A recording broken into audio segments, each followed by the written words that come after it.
Welcome to Know What You Are Investing podcast. We decode the world's top companies, what they do, how they grow, why it matters. In today's episode, we break down Alphabet's third quarter 2025 results, a milestone quarter defined by record revenue, accelerating profitability, and the first visible payoff from years of disciplined AI investment. Let's dive into how Alphabet's AI leadership is reshaping search, cloud, and YouTube, and setting the stage for the next decade of growth. Welcome back. So we are tearing apart the Alphabet Q3 2025 earnings report today. Yeah, this is a big one. It really is because, the sources we looked at are all suggesting this was the quarter everyone was waiting for. The moment where all that huge, long-term AI investment finally turned into, tangible, measurable growth. Exactly. So that's the mission for this deep dive. Yeah. Let's see if that claim actually holds up under scrutiny. Oh, it holds up. I mean, spectacularly. This was genuinely a historic turning point for Alphabet. Okay. They crossed that big threshold everyone was watching, their first ever $100 billion quarter. Consolidated revenue hit $102.35 billion. That's up a really strong 16% year over year. Wow, 16%. Yeah. But for you, the learner listening in, look at the bottom line. Net income surged 33% to $35 billion. 33%. And the earnings per share, $3.09. It didn't just meet expectations, it kind of blew past them. All right, the scale is just immense. And the CEO's summary, it felt spot on, didn't it? He said, and I'm quoting here, "We are seeing AI now driving real business results across the company." That quote, that's basically the thesis statement for the entire quarter, Yeah. They've essentially doubled their quarterly revenue in just 5 years. And the story of Q3 is really how AI has finally become the propellant, the engine for every single part of that machine. It validates years of strategic spending. Okay, let's unpack this then. And I think we have to start with the bedrock, Yeah. right? The foundational piece of the business. Search. Absolutely. If AI is driving results, that's where we should see the first and probably the deepest impact. Search is absolutely the proving ground here. I mean, the scale of AI integration, it's not a test anymore. It's pretty much a global default now. Right. Those generative summaries, the AI overviews, they're now scaled up to over 2 billion users. 2 billion. Yeah. That basically means almost every single user is having their search experience touched by generative AI in some way. And that scale, it seems like it's translating directly into faster user adoption of these newer, richer features. It is. The sources highlight that new conversational mode, AI mode, rolled out globally, 40 languages, and it now boasts over 75 million daily active users. Which is incredible momentum, right? In just one quarter. Yeah. And management was clear the engagement they're seeing from these new AI experiences, it's fundamentally expanding the pie. How so? Well, queries apparently doubled over the quarter, driven largely by these new AI interactions. They can answer more complex questions, multimodal questions, driving what they're calling incremental total query growth. Okay, incremental. That's key. But here's where it gets really interesting, I think, and where analysts have always focused. Monetization. Exactly. How do they turn those AI-enhanced conversations into cash without wrecking the ad space? They launched AI Max in search, which is already their fastest growing AI-powered search ads product. And that product is already unlocking new revenue streams, or at least opportunities. AI Max was credited with generating billions of net new queries just in Q3. Billions. Wow. And we even got a concrete example, a measurable ROI. Kayak, the travel site. An early adopter using AI Max. They grew their conversion value by a measurable 12% in early testing. Okay, 12%. That's the kind of real-world business result the CEO was talking about. Exactly. Not some hypothetical future revenue, but actual sales growth happening today. But let's address the elephant in the room, the thing that's worried the street for, a year now? The fear. The fear that these complex AI answers would push ads down the page and just crash the revenue model? Right. What did the company actually say about that tension, about monetization? They hit it head on, which was good. They noted that ads placed below and even within the AI overviews are currently seeing monetization at approximately the same rate as traditional search results. Okay, approximately the same rate. Which is key, right? Because it means they didn't have to sacrifice stability to innovate here.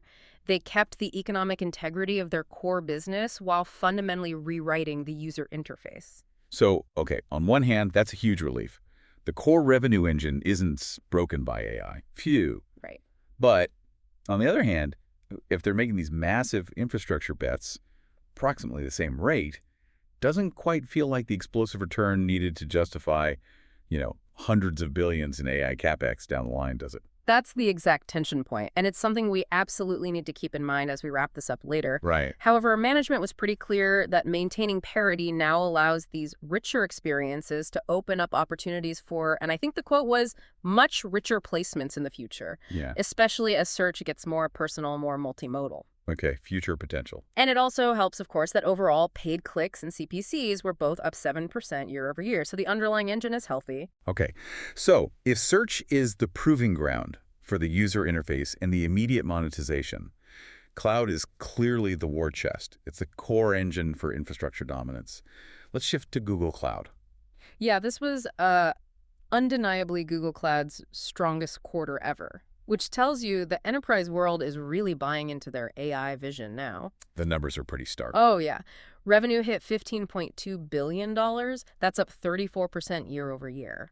But the profitability story, that's staggering. Yeah. Operating income was up 85% to $3.6 billion, 85%. pushing the margin up to a really robust 23.7%. That 85% growth in operating income, that's phenomenal. That really shows their operational leverage is finally kicking in, right? Absolutely. For the listener, maybe just quickly, what does operational leverage mean in plain language here? Yeah, good question. It's basically the financial sweet spot. It means all those fixed costs, building the huge data centers, paying the engineers, they're finally being outweighed by this massive revenue scale they've achieved. They spent years in that heavy investment mode, right? And now the extra revenue they bring in requires proportionally less new spending to support it. So when you see an 85% jump in operating income like that, it confirms that the really expensive upfront investment phase is now paying off big time. Those margins should, stabilize much higher going forward. And that operational leverage, that's why they can afford to bet so incredibly big on the future, which I guess is reflected in the cloud backlog numbers. Absolutely. The cloud backlog is such a clear long-term indicator of market confidence in them. It's surged to $155 billion. $155 billion. Up a staggering 82% year over year. And maybe even more impressive, that represents a $49 billion sequential increase just in 3 months. Wow, $49 billion in new contracts signed in one quarter. It just tells you the massive scale of enterprise commitment they are locking in right now. And they weren't just locking in big contracts, they were locking in huge ones. The sources explicitly said they signed more individual deals over $1 billion through Q3 2025 than they did in the previous 2 years combined. Yeah. And what's fascinating here is the direct AI payoff within that backlog. This isn't just, generic cloud storage contracts. Right? Over 70% of their existing cloud customers are now actively using Google's generative AI products, and the revenue derived from those specific products grew more than 200% year over year. Okay, so the enterprises are specifically buying the AI tools, not just the basic infrastructure. Exactly. That's the key takeaway. We've got some great real-world examples in the source materials that really make those efficiency gains concrete for people. Yeah, those were good. WPP, the big ad agency group, they're seeing up to 70% efficiency gains creating campaigns using these AI tools. 70%. And Swarovski, they increased email open rates by 17% and accelerated their campaign localization, getting ads ready for different countries by a factor of 10x. 10x speed? I mean, these aren't minor tweaks. These are step function efficiency jumps. And when your customer gets 10x the speed or 70% better efficiency, well, they sign bigger deals. That's what drives that $49 billion sequential backlog increase we just talked about. And their secret weapon in cloud, it still seems to be that full stack infrastructure advantage, right? Differentiator, yeah. They're still the only major hyperscaler offering customers a choice. You can use their own custom silicon, their TPUs, like the new 7th generation Ironwood, or you can use partner GPUs, and they specifically mentioned getting the highly sought-after NVIDIA A4X Max instances online for customers. That dual supply strategy feels crucial right now, doesn't it? In this sort of capital-intensive, sometimes supply-constrained environment. It's absolutely crucial. If you're a massive enterprise betting your future on AI, you want assurance that your infrastructure supplier can actually meet your intense computing demands, regardless of which chip manufacturer might be having a bottleneck this month. Alphabet can basically say yes across the board. Okay, moving on from the core infrastructure piece, there's another segment that sometimes gets a bit overlooked in the whole AI arms race narrative, YouTube. How is the AI story playing out in what they call that twin engine model? Yeah, management calls it the twin engine strategy, and it seems to be driving serious monetization. It basically combines the colossal advertising business with their growing suite of subscription services. And both engines are firing. Both are showing massive growth this quarter, and both are really being powered by AI optimization behind the scenes. Let's maybe focus on the subscription scale first. The sources confirmed they passed an incredible milestone. 300 million total paid subscriptions across YouTube Premium and Google One combined. 300 million paying subscribers. That scale is just a huge long-term win for the company's margin profile. Right, because they explicitly noted that a subscriber generates a meaningful higher gross profit than a regular ad-supported user. Exactly. So having 300 million people actively choosing to pay represents a really significant shift towards higher quality, more predictable recurring revenue. Okay, and then on the advertising front, this is where those AI-driven recommendation systems really show their competitive strength, isn't it? Oh, absolutely. The sources confirmed that Shorts, which started as basically a competitive reaction to TikTok, is now so successful that its U.S. revenue per watch hour is actually above traditional in-stream ads. Which is a phenomenal turnaround, right? And a huge competitive victory for them. Definitely. It means the company hasn't just solved the monetization puzzle for short-form video, they've arguably made it the most effective ad placement on the entire platform. And that's largely thanks to AI just getting better and better at matching the right content, the right user, and the right advertiser at the right moment. And they're also using AI to help the creators themselves, which kind of feeds the whole flywheel, doesn't it? Yeah, exactly. They're streamlining content creation workflows and automatically identifying products within videos to make them instantly more shoppable. Ah. Okay. Expanding commerce opportunities. Right. Further expanding the monetization pathways for creators and for YouTube itself. The entire ecosystem is just being relentlessly optimized by machine learning. Better tools attract more creators, which drives more viewers, which fuels more ad and subscription revenue, which then pays for the next wave of infrastructure investment. Precisely. Which brings us perfectly to that infrastructure investment piece. Because the quarter was strong, yes, but the real forward-looking signal, maybe the biggest one, is the sheer scale of the CapEx commitment they are making for 2026. Right. This is where the confidence from the results turns into, well, astronomical spending. Astronomical is a good word for it. Alphabet significantly raised its 2025 CapEx forecast. It was already high at $85 billion. Now it's in a staggering range of $91–93 billion. Wow, $91 to $93 billion. That is just a massive signal that they see this AI demand as completely non-negotiable and immediate. Totally. Why the big raise, though? Is there a risk they're overbuilding or getting ahead of themselves? Well, the sources made it pretty clear they feel they are reacting to demand, not just predicting it. They're saying they need to scale AI infrastructure immediately to meet what they call tremendous AI demand. And they even acknowledge they are currently operating in a tight demand-supply environment for cloud capacity, and they expect that tightness to extend deep into 2026. So they have to build now. Let's break down that $91–93 billion number. Did the sources give a split on where that cash is actually going? They did. The vast majority of this capital expenditure, the actual build-out cash, goes into technical infrastructure.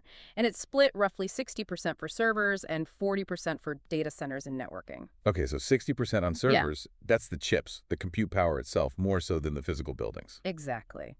That ratio really reflects the shift toward this extremely high-density, compute-intensive architecture needed for AI. They're spending heavily on buying the brains, GPUs and TPUs, to power all the new models and services, not just the physical real estate to house them. This is the definition of the AI arms race playing out in CapEx numbers. And this immense CapEx, it's not just for search and cloud today. It supports the other bets too, right? The technological frontiers that sort of define the company's longer-term, decade-long vision. Huh. Let's look at what that CapEx is actually enabling beyond the core businesses. Okay, first, the core models themselves. They're anticipating the launch of the Gemini 3 Frontier model later this year. Which everyone's waiting for. Right. And that will likely continue to push the boundaries of multimodal capability and probably drive the next big wave of cloud enterprise uptake as well. Then there's mobility. We saw Waymo is planning to scale up substantially in 2026. That feels crucial for turning all that decades-long R&D into an actual business. It is. We saw concrete expansion plans mentioned, London and Tokyo internationally, plus new U.S. cities like Dallas and Seattle. And the plan is to integrate Waymo even more deeply with these new Gemini multimodal experiences. Exactly. They're aiming to dramatically improve the in-car experience. Think about things like proactive navigation suggestions or maybe real-time roadside assistance guided by Gemini. We also saw some deep tech breakthroughs mentioned in the materials. They highlighted quantum advances with their Willow chip. Yeah, that was interesting. The sources noted it achieved a verifiable breakthrough, running some algorithm 13,000 times faster than a state-of-the-art supercomputer. Now, that 13,000x speedup isn't about launching a consumer quantum product tomorrow, obviously. Right, it's fundamental research. It's a fundamental research breakthrough, but it confirms they are spending their R&D budget effectively, pushing the known limits of computation. And that, in turn, justifies the massive capex that supports these really long-term moonshots. And finally, the new platform play. The Android XR operating system, with Gemini AI at its core, positioning them for the next era of, spatial computing. Right, extending the reach of their AI models beyond just the phone screen. So all these initiatives, Waymo, Quantum XR, they're incredibly CapEx intensive. Hugely. But they seem confident that the rigorous ROIC framework, return on invested capital, that they use to evaluate these investments will ultimately pay off with outsized returns down the road. Okay, so wrapping this all up, what does this all mean? What's the big picture takeaway? It means the AI flywheel is officially operational and spinning fast. The success of the AI investments, particularly in search and cloud, driving that incredible 85% operating income growth in cloud, is generating immense free cash flow. How much this quarter? $24.5 billion in free cash flow this quarter alone. Wow. And that cash flow directly funds the monumental $91 to $93 billion capex they need for future growth. The CFO really emphasized they operate under a rigorous framework and approach for evaluating these long-term investments. And these Q3 results basically validate that strategy. They can grow profits and invest massively at the same time. And that cash flow needs to be robust, not just for the new capex, but also to help offset the massive depreciation pressures that come from building all that new infrastructure, right? Exactly. And on that note, the sources highlighted a huge internal efficiency win that helps combat cost creep. Apparently, nearly half of all code written internally at Google is now generated or assisted by AI. Half? That's a massive productivity boost. It is. It helps keep engineering costs somewhat in check while they're spending billions on hardware. Okay, so, final thought. Well, this raises an important question, something for you, the listener, to really consider. Alphabet is betting $91, $93 billion, maybe more next year, on AI infrastructure to meet this tremendous demand. Yeah. But right now, the search monetization rate for those new AI overviews is only approximately the same rate as traditional search. So the question is, how quickly does that monetization have to evolve? How quickly does it need to go from merely stable to significantly better to truly justify this monumental capital intensity heading into 2026 and beyond? Right. When does the same need to become much more? Exactly. That transition point from parity to premium monetization in AI search, that feels like the next really critical metric to watch. Thanks for listening to Know What You Are Investing podcast. We decode the world's top companies. What they do, how they grow, why it matters. See you in the next episode.